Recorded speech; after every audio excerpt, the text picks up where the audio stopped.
Good morning and welcome to Bios and Bagels. This is the first of a monthly series that we're running again this year. And we want to, of course, thank Joel Servitz, who records this on video. For those people who can't come, they can check this presentation out from the library, as is true of the previous ones. My name is Martin Peru, and I'm the Director of Continuing Education here at Temple Beth Shalom. I'd like to introduce our presenter today, who's Deborah Blumrosen-Michael. Interestingly, she was born in Jerusalem in 1937 and came to the United States as a 2-year-old in 1939. Got her BA degree from Douglas College at Rutgers University and an MA in history from the University of Cincinnati, where she worked and studied in the American Jewish Archives, which is associated with the Hebrew Union College in Cincinnati. She lived in Cincinnati for 40 years, and during that time, Debbie raised a large family and created a traditional Jewish as well as Zionist-focused home. As a devoted mother, and grandmother also, I might add, raised 4 children, 3 daughters, who are all MDs, and a son who's a PhD in artificial intelligence. So you can see she spent a lot of time putting kids through college. A lot. After putting all these geniuses through college, she ran a medical laboratory with her late husband, Dr. Jacob Gabe Michael, professor of medicine at the University of Cincinnati and at the hospitals of Cincinnati. The Michaels retired here to Sarasota in the year 2000 and joined Temple Beth Shalom right away. Debbie has been a TBS volunteer and a member of Chavara Chadasha, Chavara from the temple that even I belong to. It's wonderful to know Debbie, and we certainly miss her late husband. Debbie is going to talk today on the life and achievement of Rebecca Gratz. And after she presents, you'll be able to ask questions, have some discussion. Welcome. Thank you. It's a pleasure to talk about Rebecca Gratz. She is one of the stellar early American Jewish women, and I like to call her an Eshet Chayil, a woman of valor. Now, why do I call her a woman of valor? I think a lot of other people have probably also called her a woman of valor. She had an amazing character, and I want to just give you a few of her stellar qualities. First of all, she was an absolutely raving beauty, and we have a beautiful picture of her in her youth, so you have a chance to really see what she really looked like. This is her in her height of her magnificent youth.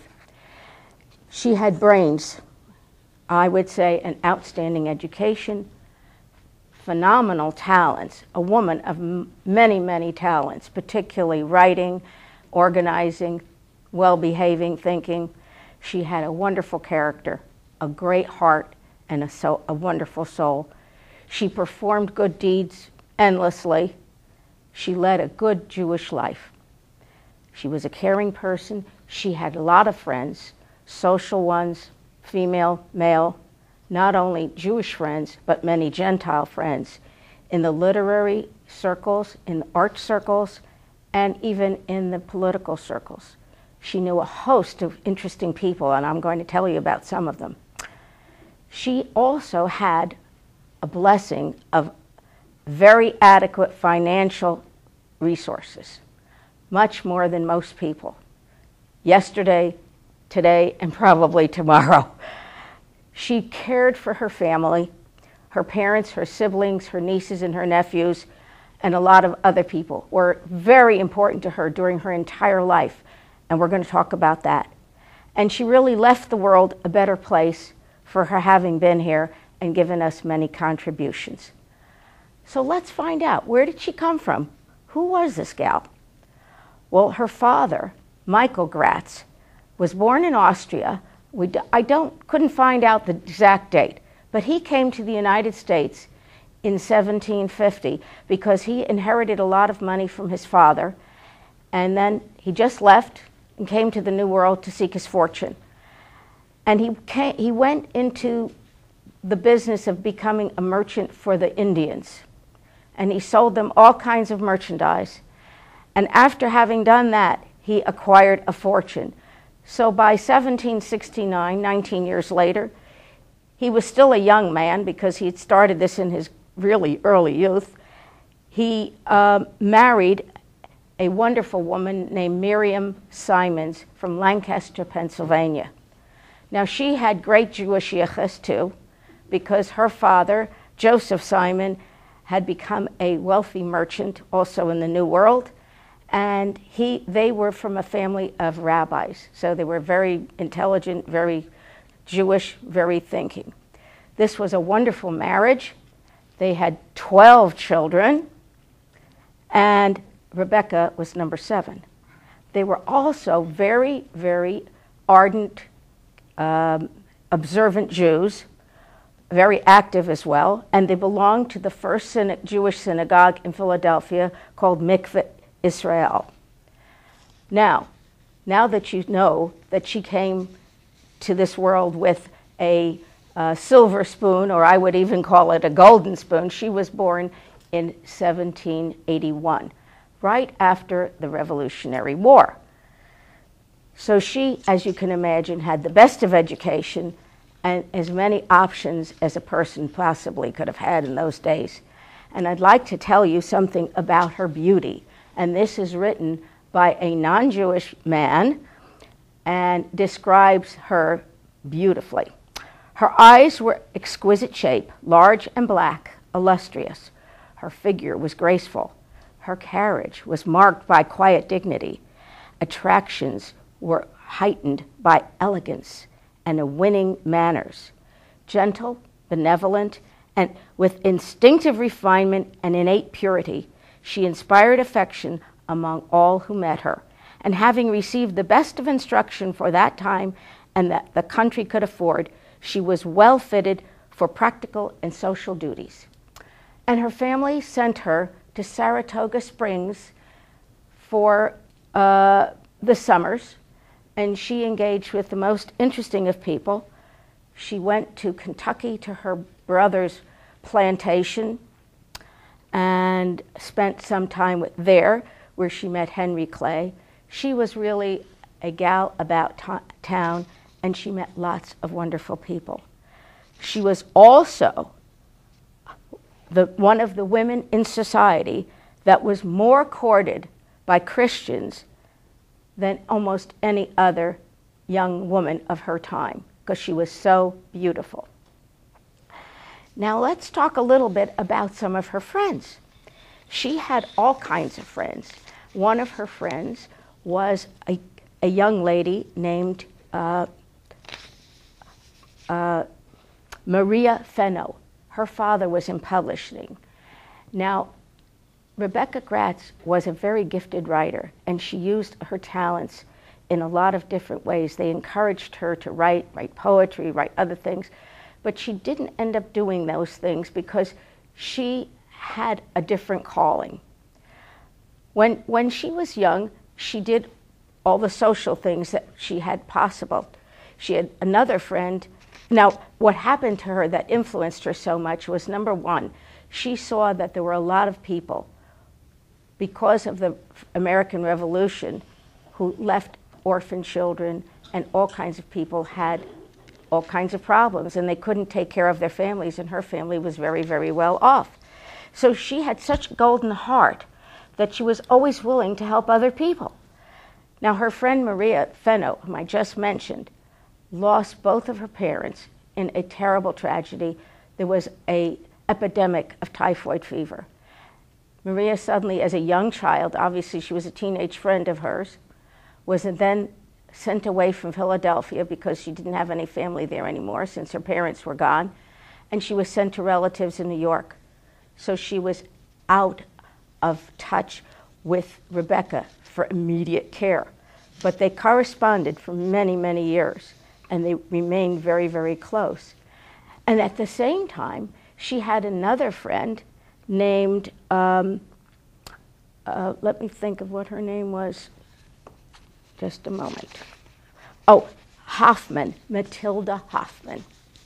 Matilda Hoffman was a beautiful young lady, and she was also a dear friend of Rebecca Gratz. And Matilda was the one person who also became very ill.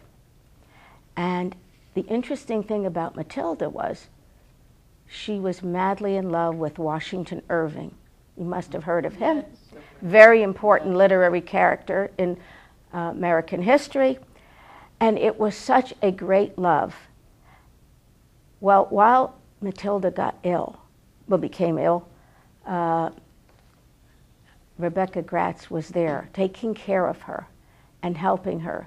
And she stayed at her bedside until she died. And she died at the tender age of 18. And this absolutely shattered Washington Irving, because he was so in love with this woman that it really negatively affected his entire life. He never married anyone else. He became melancholy, and even though he did all kinds of wonderful things, he did not marry anyone else. And he became friends with Rebecca Gratz because of the relationship that she had with his girlfriend. Yeah. Now, it turned out that when Rebecca was 19, her father became ill. Now, what do? I think her mother must have perished before that. I don't know how. They don't tell us exactly when and why, but suddenly she became the caretaker of her father.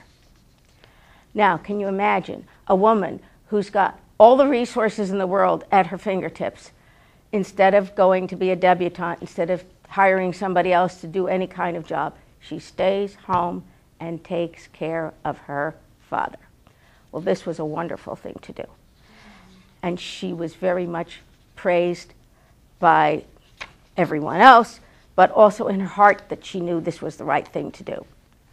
So, as she's home, she's not only taking care of her mother, but she is taking a look at the community, and she sees there are a lot of problems around. And we're going to have to think about some of the things to do to take care of these problems.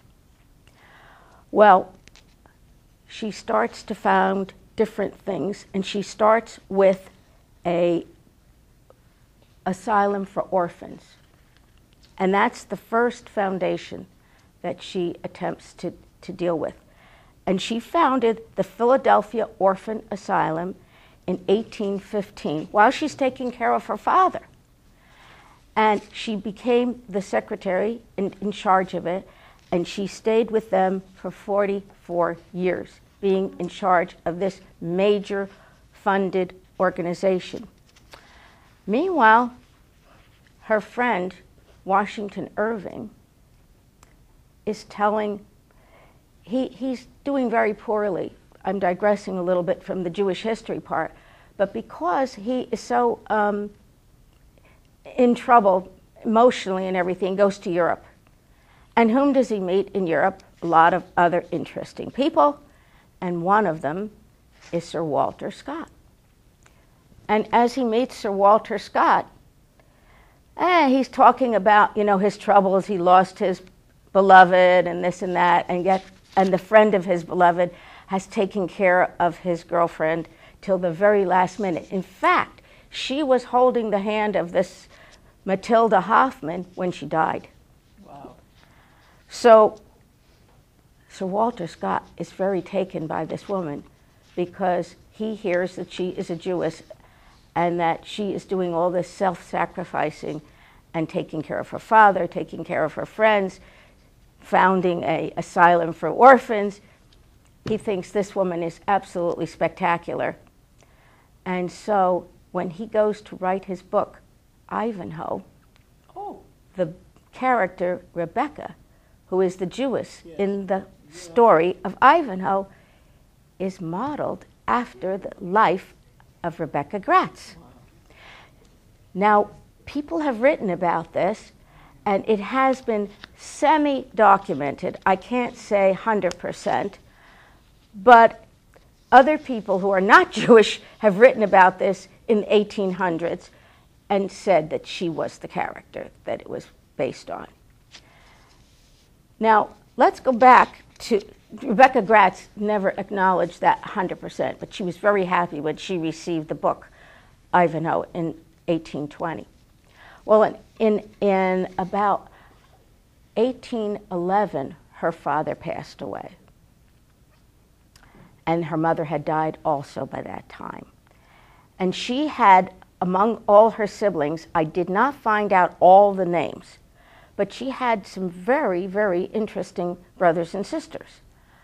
The oldest one was named Simon. No, I'm sorry. The oldest one was not Simon. Just a minute. Let me remember what his name was.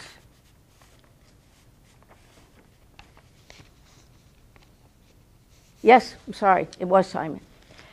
Simon was a very, very famous...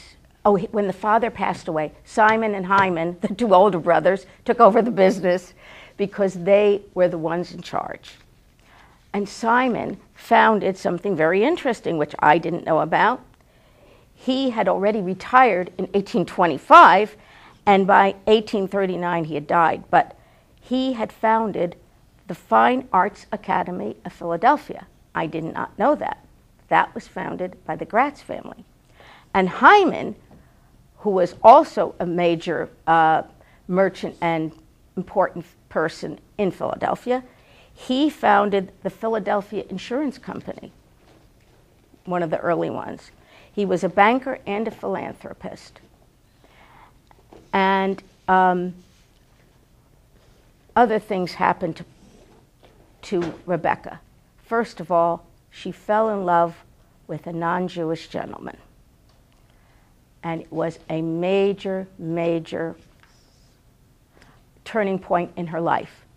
But since she was devoutly Jewish, she made the decision not to marry. That was a very important decision for her because other members of her family married out of the faith. And that was a very, very big blow to a lot of family members. It was very hard for them to accept other faiths in marriage as partners for their children. But Rebecca decided that was not what she was going to do. She made other choices and remained strictly in the faith. She continued her good deeds, and the next area that she became very, very interested in was a female Hebrew benevolent society. She decided that women needed some care. There were a lot of poor women, a lot of immigrant women, and they did not have any way to take care of themselves if they lost their husbands or if there were problems. So she created the Jewish presence of the benevolent community, and she said, it is not too much to hope that our daughters could provide charity for impoverished Jews with clothing, food, fuel, and other important necessities. She served in that capacity at the Benevolent Society for 40 years.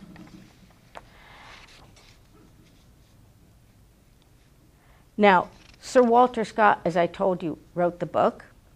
She received a copy of it. She was very, very happy about that. And then another tragedy befell her. One of her sisters passed away. Her sister left 6 children. And her sister, this was her sister, Sarah. Sarah died, and then also a sister, Rachel, died. Both of them left children that somebody had to take care of. Now, one sister's husband, Solomon Moses, moved across the street from Rebecca, and Rebecca actually brought up her nieces and nephews. And then she said, well, they're missing a Jewish education. We have to give them an education to become and remain Jews because they have no mother, and who's going to do this? So she set up a homeschooling situation. And she homeschooled all of her nieces and nephews, and there were 27 of them. She actually was at the birth of a lot of them because she was a major caregiver. As she took care of her father, she took care of her siblings, she took care of her nieces, she took care of her nephews. And she started the first Sunday school. And she thought that was very, very important because she didn't want people not to remember to remain Jews. And so in her middle years, that's what she did.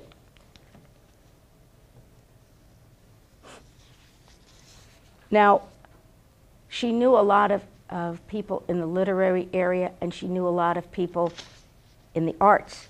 And the picture that we have of her was painted by Thomas Sully. There were other family portraits done by Gilbert Stuart and other people of importance at the time. So the grad nieces and nephews were very, very close to their aunt. Not only was she close to all of her nieces and nephews, but she was very, very conciliatory about her aunts and uncles. And one of her aunts had married a Schuyler, or Schuler, one of the very important families in the Dutch Philadelphia upper crust. And there was a great deal of strife between the uncle and his daughter. And she insisted that they make peace before the uncle died. And she got the two families together and made peace. So she was a very, very conciliatory, very, very helpful woman. The Hebrew, not only did she start a benevolent society, she also found out that Jewish orphans had no place to go, and they were being taken in by Christian orphanages. So the next thing she did was she founded Jewish foster homes, and in 1844 she began to lobby the Jewish Benevolent Society to set up a Jewish foster home. So she just kept going with all of her good deeds, and she kept all of these activities into her 80s. It was amazing that this woman had so much energy and so much drive and so much interest that she could continue all of these activities into her old age. She stayed with all of these societies, every single one of the things that she did, for years and years and years. And of course she was very fortunate because she had all the money from the family to continue to pay for all these, expensive charitable organizations. It was totally amazing to me. I mean, she made these phenomenal choices. Now, by her by a very important thing I wanted to tell you was that her second brother, Hyman, left money to start a college for teaching people to become Hebrew teachers. And that was the seed money for the Gratz College that is still in existence today.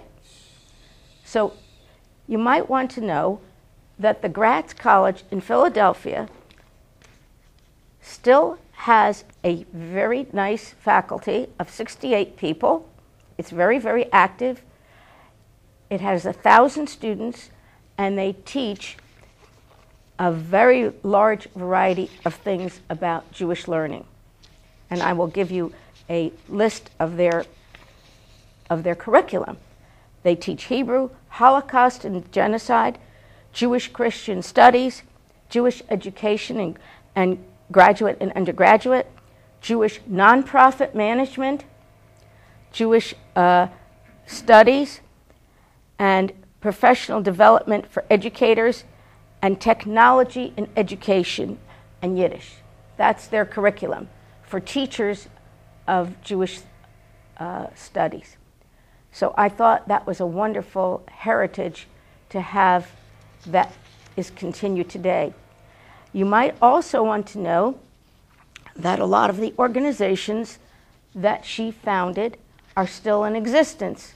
The benevolent societies are still in existence, the foster homes, all the different activities that she started may not have the identical names, but they are the oldest Jewish societies of their kind in that part of the country.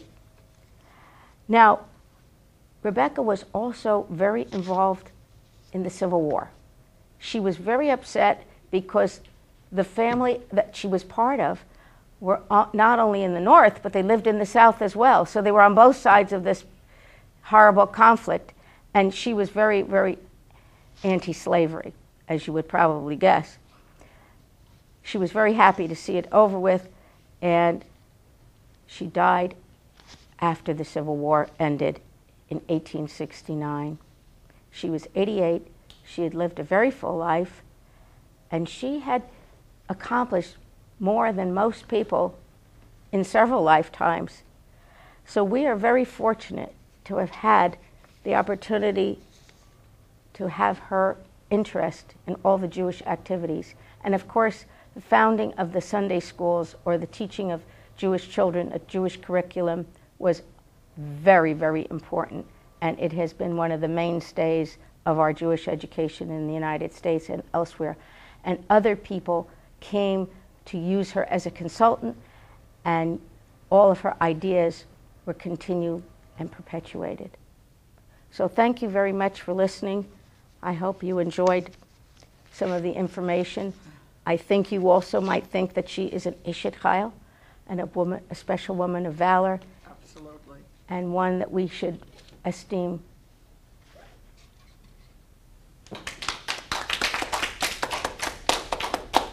Debbie, I Yeah. have a question. Sure. Did the United States government recognize her at any point? Did you find any information where she was given some awards? Because it certainly seems she deserved it. I didn't see any. But then again, I don't know. It could have happened without my finding the information. But I'm not aware of any other recognition. The fact that the Gratz name is here and that it's in the forefront is all that we've got to remember her by. But she made choices that other people might not have with her opportunities. Certainly an amazing woman in American history, and I just find that a lot of these hidden people that make tremendous accomplishments are often out of our history books, as you well know. And it's sad, and I'm glad that you brought it to the forefront. It's great. Oh, thank you. Thank you very much. You're welcome. She is, a Lady Bountiful, and it's like Jane Addams, it occurs to me with your question that we probably did not have the kind of national recognition back in those days that we have today. The awards that we see celebrated, artists and people of achievement, presidential medals, things like that. That's, I think, a latter-day development. I don't think that was around at the time she lived. I wish we had or she that. would have, I'm sure, been recognized for that. Absolutely. You gave an absolutely masterful presentation here. I feel I know this woman intimately, and that's a wonderful thing. Well, thank you. I don't think you did an awful lot of work. How long did it take you to do this? This is not an overnight. I started it on Thursday. I finished Friday morning.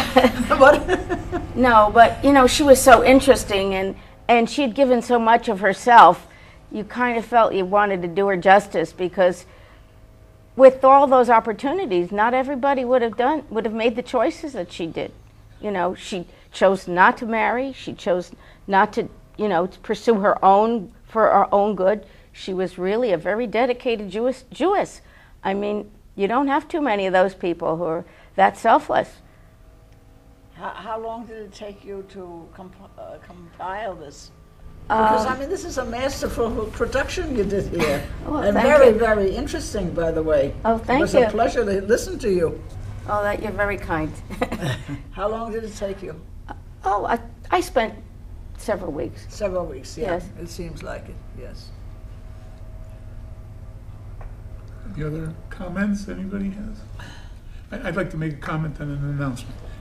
One is that Gratz College, which, as Debbie described and still exists today, was in the forefront of a series of Jewish colleges that were established in different cities. The Boston Hebrew College, which now in recent years has become also a training ground for rabbis, and the Baltimore Jewish College, which is now Baltimore Jewish University, and in New York City, I think it's called Herzl in the original days. But Gratz College was the first of these colleges that specialized in training Jewish teachers for professional livelihoods as teachers, because Jewish education was not very well organized in the early part of American history. Jewish education was basically provided on a tutorial basis.